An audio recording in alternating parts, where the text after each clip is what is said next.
cutting off Prince Andrew, because I had always understood that the king did appreciate and realized that he was going to have to look after his brother. The walls of Buckingham Palace may look unshakable, but what Prince Andrew just said about King Charles has sent tremors through the monarchy for years. Tension brewed quietly behind the scenes, polished appearances, masking deep-rooted conflict. But now the silence has been shattered in a move no one expected. Prince Andrew has finally broken his silence, and his words paint a troubling picture. This isn't just about sibling rivalry. What he revealed has the power to damage reputations, shift loyalties, and rock the royal family. Like never before, the scandal that shook the House of York.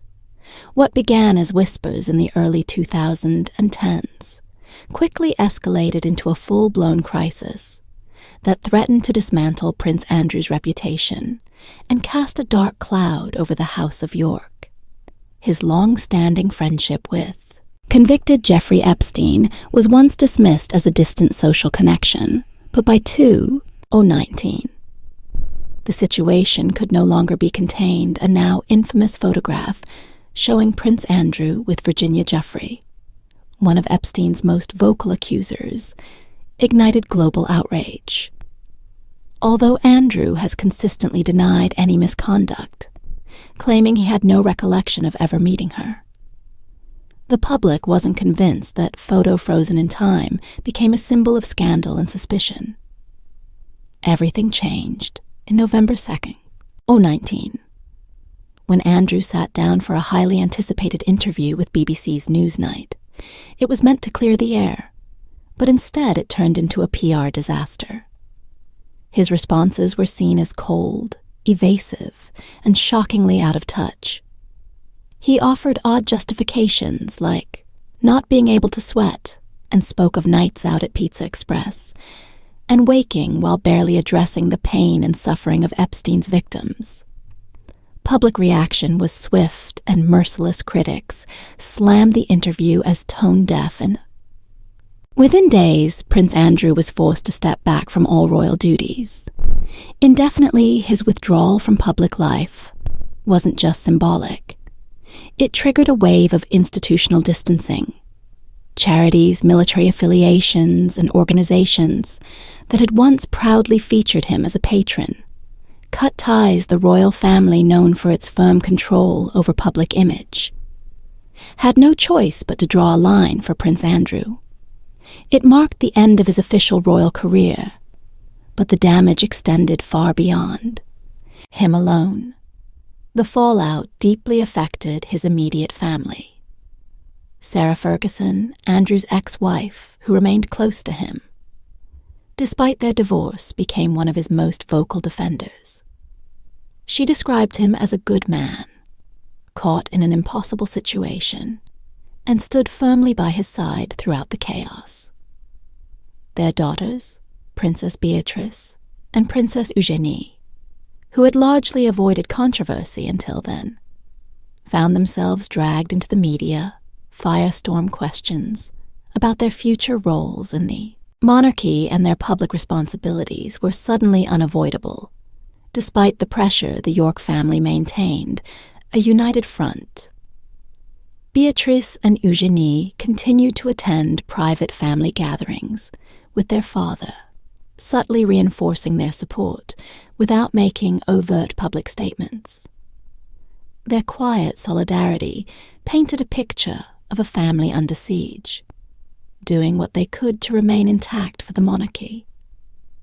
The scandal wasn't just a reputational blow.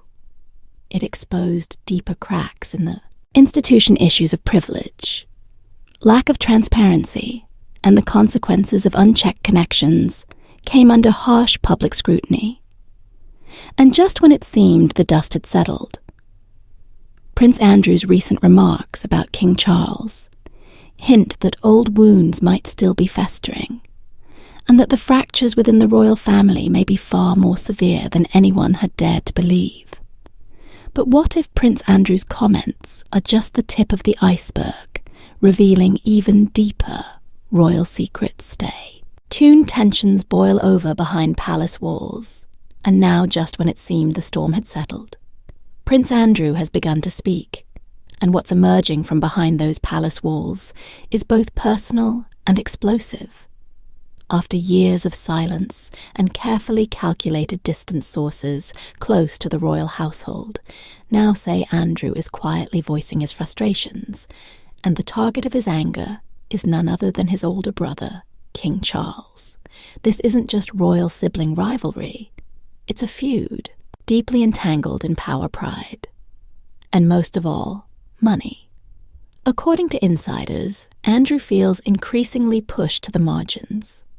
Not only stripped of his royal duties following the Epstein scandal, but now edged out of the family's inner circle altogether. The tipping point finances. It appears money has become the lightning rod for Andrew's simmering resentment. He allegedly believes King Charles is deliberately cutting him off, both from royal income streams and from his share of their. Late Mother Queen Elizabeth II's estate to Andrew. This isn't just an administrative change.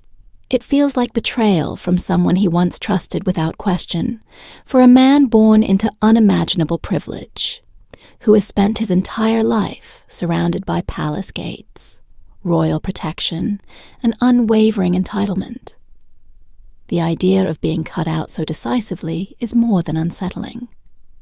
Its personal reports suggest Andrew feels humiliated and discarded, convinced that he's being positioned as the royal family's black sheep, and those feelings are only intensifying as whispers continue to circulate. That Charles wants him removed from a royal lodge. His Grand Windsor residence, for Andrew losing that home, wouldn't just mean leaving behind comfort and luxury. It would symbolize the end of his royal identity. But the strain runs deeper than property lines. According to royal insiders, Andrew has been overheard privately criticizing Charles's leadership style, drawing comparisons to their late mother. He's allegedly said that Charles lacks the warmth, empathy, and unity Queen Elizabeth maintained for decades. Instead, Andrew claims his brother now runs the monarchy, like a cost-conscious corporation, cold, distant, and ruthlessly efficient, and perhaps most telling of all.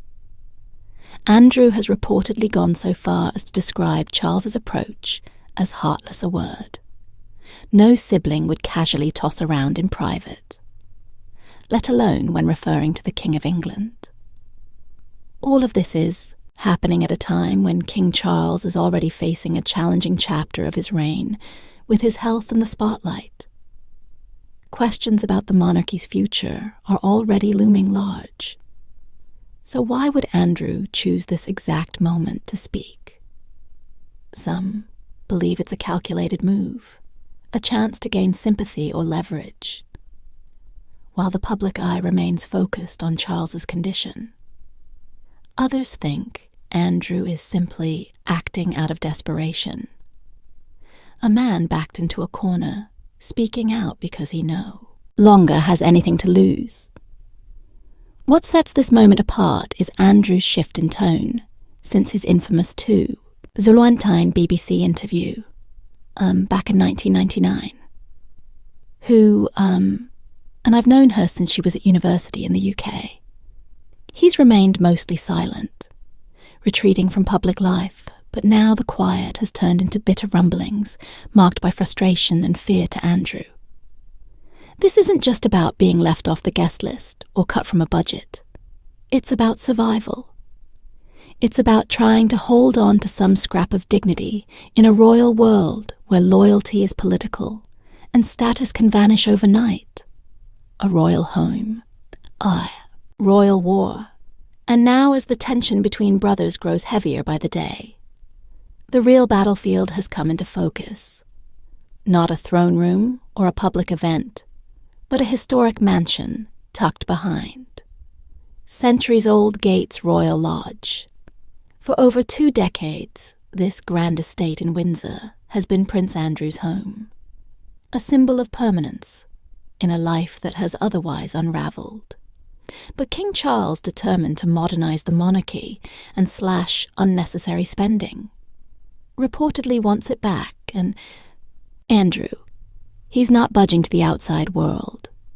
It may seem like a squabble over bricks and mortar, but Royal Lodge is so much more than a house. It's a statement to Andrew. Staying there means he still has a place within the royal fold. Leaving would be an admission that his royal reputation and standing have truly crumbled. Sources say he's clinging to it, not just out of sentiment, but out of survival without it. There's very little left that ties him to the life he once knew behind the gates. A financial tug-of-war is unfolding. Insiders claim King Charles has tightened the purse strings and dramatically reduced Andrew's annual allowance. Once a lifeline that helped keep Royal Lodge running maintenance, a loan reportedly costs millions each year, and with no official royal duties and few private ventures, Andrew's options are limited. Stripped of his titles, distanced from public engagements and shadowed by scandal. He's fighting to stay afloat in a world he was born into but no longer belongs to. But it's not just about one house. The inheritance left by Queen Elizabeth. The second has become a source of quiet resentment before her passing in September 2nd. 2. There was an expectation among her children that her private fortune would be distributed fairly. Instead, sources suggest that King Charles has assumed control of most of it. Citing the need to protect the monarchy's future, this decision has reportedly left Andrew feeling not only excluded, but targeted. It's as if in his eyes, Charles isn't just reshaping the monarchy he's erasing. Andrew's place in it, Balmoral Castle in Scotland and the beloved Sandringham estate in Norfolk, are also at the centre of this growing dispute. These were privately owned by the Queen, not part of the Crown estate. You see, it's much smaller, isn't it? I mean, it was the same height, meaning she had the freedom to bequeath them as she wished. Yet as ownership lines blur and control shifts, there's growing confusion, and Andrew, once favoured by his mother, seems to have ended up empty-handed for a man raised amid palaces and protocol. Andrew is now grappling with the unthinkable. The loss of everything that once defined him without titles, without income, and possibly soon without a home. His sense of security has been shaken to the core. Friends say he feels betrayed, not just by the institution, but by his own brother. They describe him as increasingly isolated, cornered and deeply unsettled by the speed at which everything he took for granted is slipping away. And while the palace maintains a public silence, the whispers continue. Whispers that Andrew believes Charles is using his position not to protect the family, but to reshape it in his own image, even if that means cutting off those who fall out of line. But what if Andrew's next move is more dangerous than anyone could imagine? Stay glued to your screen. The Crown under pressure. Just when King Charles thought he could settle into his reign, his brother Prince Andrew had thrust him back into a storm of royal drama.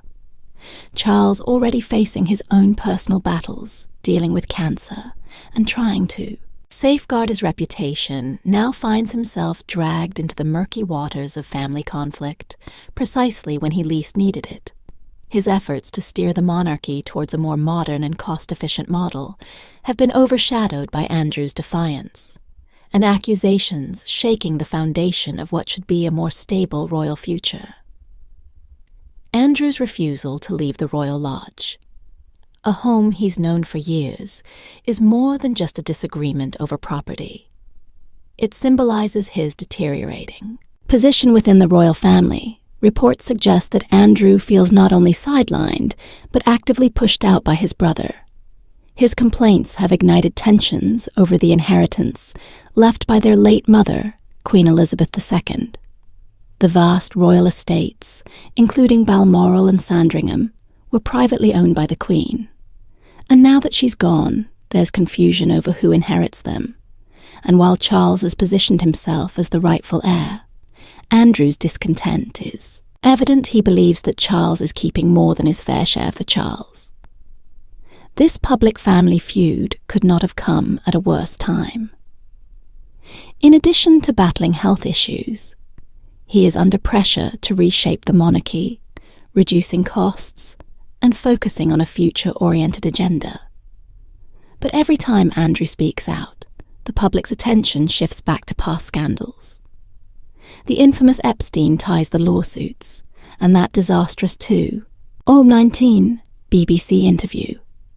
These are the very things Charles has tried so hard to bury, and Andrew's actions bring them back to the forefront. The stakes for Charles are high. His vision of a leaner, more modern royal family is now being questioned. How can he advocate for a more streamlined monarchy when his own brother is accusing him of being cold and self-serving? It's a dangerous narrative that could damage Charles's reputation, not only in the UK, but across the Commonwealth as Andrew drags the royal family's dirty laundry back into public view. More people are starting to wonder, is the monarchy still relevant? Royal scepter, the ensign of kingly power and justice. Or is it becoming a relic of the past? Charles has always been careful to present himself as a steady leader, capable of guiding the family through difficult times. But Andrew's allegations paint a different picture. The king is at risk of being seen as a villain, someone who is punishing his brother for the sake of public image in an age where public perception is everything. This portrayal could be disastrous for Charles, making him look more like a ruthless monarch than the compassionate figure he wishes to project. As the royal family's drama continues to unfold, the question becomes not just about who gets to keep their royal estate, but about the very future of the institution. People are beginning to question whether the monarchy can survive this internal strife, and whether the royal family's internal squabbles are more important than the values it's supposed to represent.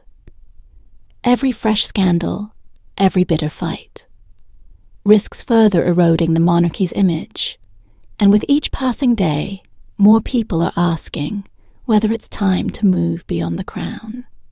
The generational divide the royal family in a modern world. Over the past few years, a distinct generational divide has begun to surface in how the British monarchy is viewed, while older generations continue to show unwavering loyalty and admiration for the royal family. Younger people are increasingly questioning the monarchy's place in today's world. This shift in perspective reflects not just the passing of time, but the changing values and priorities of a new generation that is more focused on equality, social justice, and accountability for many older Britons. The monarchy is much more than a family. It is a symbol of national pride, tradition, and continuity. These individuals value the stability the monarchy provides, viewing it as an anchor to the nation's history. Events like royal weddings, jubilees, and public ceremonies still capture the imaginations of older generations with a deep respect for the institution being passed down through the years. To them, the royals are not just celebrities. They are figures who embody the continuity of the British identity itself. However, the younger generation sees things differently, born into a rapidly evolving world. Many in their 20s and 30s view the monarchy as increasingly irrelevant, out of touch with modern issues, where the older generation sees tradition. The younger generation sees a system that is disconnected from the realities of their lives. Issues like gender equality, representation, and transparency weigh heavily on their minds, leading many to question the necessity of a hereditary monarchy. Polls conducted in 2024 revealed a stark contrast between the two groups. While 78% of people over 55 supported the monarchy. Only 54% of people aged 18 to 24 agreed. This shift highlights a growing divide in the national conversation about the royal family's future. Further deepening this gap are the internal conflicts that have plagued the monarchy in recent years, most notably the public fallout between King Charles and Prince Andrew, for younger audiences already skeptical of royal privilege. The resurfacing of scandals tied to Andrew, including his association with Jeffrey Epstein and the damaging interview that followed, reignited frustration over the lack of accountability. What made matters worse was Andrew's reported resentment toward King Charles, accusing his brother of being cold, greedy, and unsupportive during his lowest moments. To younger Britons, the whole episode served as another example of outdated power dynamics and internal dysfunction issues. Many believe have no place in a modern institution meant to represent unity and moral leadership. The role of younger royals has further fueled this debate. Figures like Prince William and Catherine, Princess of Wales, as well as Prince Harry and Meghan Markle, are at the center of the generational divide. Prince William and Catherine's efforts to engage with mental health issues, environmental causes, and social justice have made them more relatable to younger audiences. Their work on these important topics has certainly earned them a significant following among the youth, especially as they show a willingness to adapt to the times. However, the tensions surrounding Harry and Meghan's departure from royal duties have only intensified the conversation about the monarchy's relevance. Their decision to step away from the royal spotlight and their outspoken stance on issues like media intrusion and inequality have made headlines, but also sparked questions about the institution's ability to adapt to changing societal values. The contrast between these two royal figures, the more traditional figures like Prince Charles and the more progressive, outspoken younger royals, illustrates the tension within the monarchy itself. My lords and members of the House of Commons for the royal family. This generational divide presents a challenge that goes beyond public opinion. It is about the future of the monarchy itself. The institution must find a way to bridge this gap to remain connected to both older and younger generations. For younger people, it's about addressing the values that are important to them without losing sight of the institution's legacy for older generations. It's about ensuring that the monarchy remains a symbol of continuity, even as the world changes around it. The challenge, therefore, is not just about appeasing one side or the other. It's about finding common ground. The monarchy's survival in the 21st century may depend on its ability to evolve, to adapt to the needs and expectations of younger Britons, while still honoring the traditions that have kept it relevant for centuries, as society continues to change. The royal family faces the difficult task of balancing modern values with age-old customs. If the monarchy is to thrive in the future, it will need to remain in touch with the aspirations of the people, particularly the younger generation, who will one day define its place in history. The dialogue between these two opposing viewpoints, one rooted in history, the other in progress, will likely continue to shape the monarchy's future for years to come. But what choice will Charles face as Andrew's silent exile clashes with calls for a modern monarchy stay glued to your screen? What King Charles might do next about Prince Andrew? Yet just as the royal family struggles to win over a younger generation, a more immediate crisis is bubbling beneath the surface. One that could force King Charles to make the most difficult decision of his reign. So far at the heart of this storm stands Prince Andrew, whose quiet exile may now be unraveling faster than anyone in the palace. Anticipated hug and public displays of affection are not something that I do. Andrew's recent re-emergence, marked by bold comments and subtle jabs, has reopened deep wounds between the brothers behind closed doors. It said he's still furious over how swiftly Charles acted in 2022, stripping him of royal duties, distancing him from official events, and quietly relocating him out of the public eye. But with Andrew edging back into headlines and showing no signs of retreat, Charles may be backed into a corner. The time for soft handling might be over the first and most immediate step on the king's table. A final push to remove Andrew's remaining titles, particularly Prince of York. Although Andrew no longer performs any royal functions, his formal styling remains intact, leaving the monarchy open to further damage. By association, revoking this title would be a symbolic break, a public declaration that Andrew is no longer part of the working royal fold in any shape or form. Next could come a financial reckoning. Despite losing his official roles, Andrew reportedly continues to benefit from royal funding through private allowances and subsidies. There's growing pressure from both the public and political figures to cut him off completely.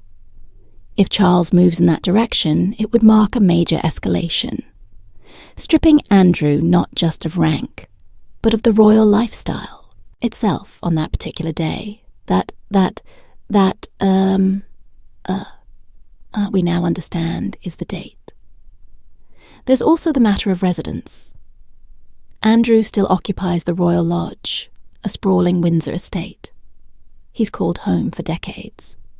But palace aides have hinted that Charles wants him out with mounting tension, and the optics growing worse.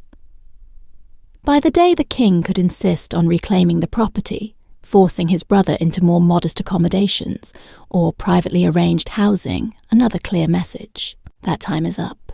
And should Andrew attempt a public counterstrike, a memoir, an exclusive interview, or anything that might expose internal family secrets, Charles may take legal or contractual steps to preempt or limit the fallout the palace has long used. Non-disclosure agreements and carefully negotiated settlements to contain scandals. If whispers of a tell all grow louder, expect a swift legal response to silence it before it begins. We could put that back even, just the hedgerows and hedges. They will capture a lot of carbon, plus avenues. Ultimately, Charles faces a painful but necessary crossroads. Continue to hope Andrew stays quiet or take definitive visible action to protect the crown from further chaos. Either way, the king must act, because if Andrew chooses to speak louder, Charles won't just be dealing with a disgraced sibling. He'll be confronting a threat to the very legacy he's trying to preserve. But what do you think will King Charles finally cut ties with? Prince Andrew, or is a royal rebellion quietly unfolding before our eyes? We'd like to hear your thoughts. Don't forget to like, comment, and subscribe.